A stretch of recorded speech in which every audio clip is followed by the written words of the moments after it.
Bonjour à tous.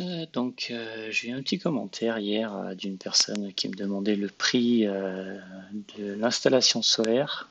Donc je lui ai dit que c'était 3 000 € et qui m'a traité ensuite de pas très honnête ou de malhonnête. Bref.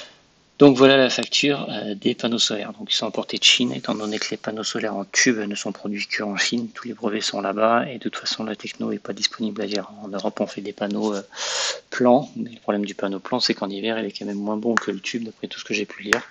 Et c'est assez logique parce que le panneau plan n'est pas isolé de l'extérieur, juste une vitre qui va séparer l'extérieur du système de captation de l'énergie, alors que les tubes, eux, il y a deux tubes l'un dans l'autre avec un vide d'air entre les deux, ce qui fait que le chaud qui va être capté à l'intérieur du deuxième tube par rayonnement, qui est sous la partie noire, lui il est protégé de l'extérieur par le vide, qui est l'un des meilleurs isolants de ce que je sais, à ma connaissance tout du moins. Donc c'est pour ça que j'ai voulu prendre des tubes et que donc du coup il faut les commander en Chine. Donc voici la facture. J'ai juste enlevé l'adresse, mon adresse, ce genre de choses. Et voilà la facture. Donc c'est des Sunflower, l'entreprise existe toujours à Shenzhou. Donc on voit qu'il y a 8 sets, donc 8 panneaux solaires avec 26 tubes chacun, donc pour 2 000 $. Les collecteurs connecteurs, ça va être des petites pièces en cuivre qui vont nous permettre de relier tous les panneaux entre eux. Donc c'est tout simplement des raccords olive en cuivre que tous les plombiers ou tous les bricoleurs connaissent. On met ça des deux côtés, on serre avec des clés et puis terminé. Donc c'est très facile à mettre en place. Ça va être les valves de sortie et entrée au niveau des panneaux. Il y a deux sets, il y en a deux, une en haut, une en bas. Je ne les ai pas mises pour ma part parce que j'ai d'autres systèmes qui font ça.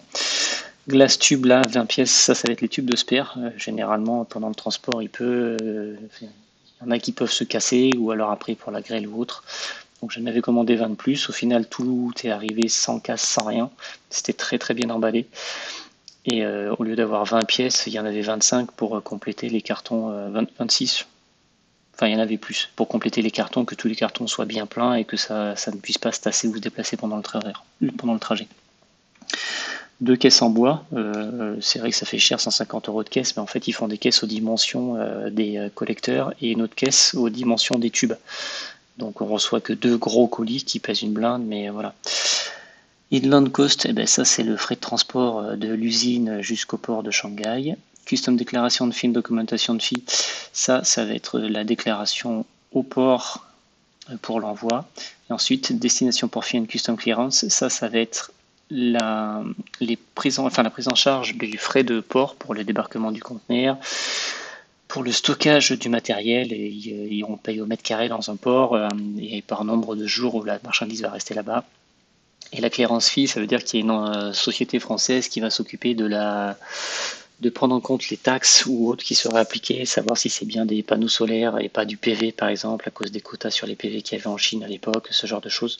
Donc il y a une société qui va faire toute la procédure de détaxe et autres, et qui vont payer, qui vont tout payer. Donc en fait, ce qui reste là à votre charge, de ce que je me souviens, parce que c'était pas d'hier, il restait le transport. Donc là, c'était marqué From Shanghai to Bordeaux by land. En fait, c'était pas by land, c'était by sea déjà. Et ensuite, ils ont eu un problème au moment où l'envoyer avec le port de Bordeaux, je pense qu'ils ont surtout regroupé des commandes et c'est arrivé au port du Havre. Donc, s'il me restait à payer à partir, une fois payé les 3 004 $ aux fournisseurs, c'était le transport du Havre à chez moi qui a dû me coûter 300 ou 400 €. Donc j'avais dit 3 000 € à cette personne qui me traite de malhonnête. On est à 3 004 $, sauf qu'à l'époque le dollar devait être à 1,30. Donc en fait ça a dû coûter en taux réel, je pense, 2500, 2600 €. Voilà. Donc ça c'est juste pour la partie panneau solaire. Ça ne concerne pas la chaufferie, la plomberie qui y a entre.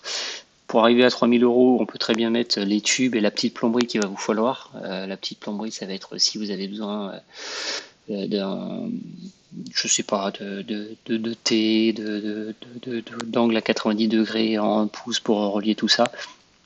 Mais bon voilà, à 3 000 €, tout dépend après la longueur à laquelle sont vos panneaux solaires par rapport à votre maison. S'ils sont sur le toit, c'est bien moins loin que traverser la moitié du jardin comme dans mon cas. Donc voilà, comme j'ai dit à cette personne, je n'ai rien à vendre, j'ai pas de boutique solaire, ce n'est pas du tout mon métier en plus, moi je suis pas dans ce domaine-là. Et j'ai jamais dit à personne d'acheter absolument ce système, que c'était formidable. Je veux juste montrer que il y a d'autres choses qui existent que le PV en France. Le thermique, c'est pas très répandu. Thermique résidentiel, voilà, on n'en voit pas beaucoup, même si maintenant ça commence à venir un peu sur les toits où on va avoir un joli panneau plan pour aider à faire de l'eau chaude en été parce qu'il y a des aides de l'État. Étant donné que moi je le pose moi-même tout ça et que je fais quasiment tout moi-même, j'ai bien sûr aucune aide de l'État. Hein, voilà, c'est dans les 3000 € enfin dans les 3000 $ qu'on aurait pu avoir là. Effectivement, si on le faisait poser par un professionnel ou une connaissance ou autre qui est habilité, on aurait pu avoir en tant que chauffe-eau solaire ou chauffage solaire des aides sur le matériel ou autre. Bon, dans ces cas-là aussi, il faut bien dire que le plombier aurait pris une grosse marge. À mon avis, le prix vaudrait le double ou le triple, rien que pour la partie matérielle. Donc voilà, c'était juste une petite vidéo pour me justifier sur ce que je dis dans les commentaires. Je peux me tromper, je me suis peut-être trompé sur la chaufferie, je lui dis que c'était 3000 aussi et ça doit être plus. Mais la vidéo traitait des panneaux solaires et pas de la chaufferie, donc voilà, petite vidéo pour me montrer que non, je ne suis pas malhonnête et que j'ai pas d'intérêt non plus de l'être de toute façon.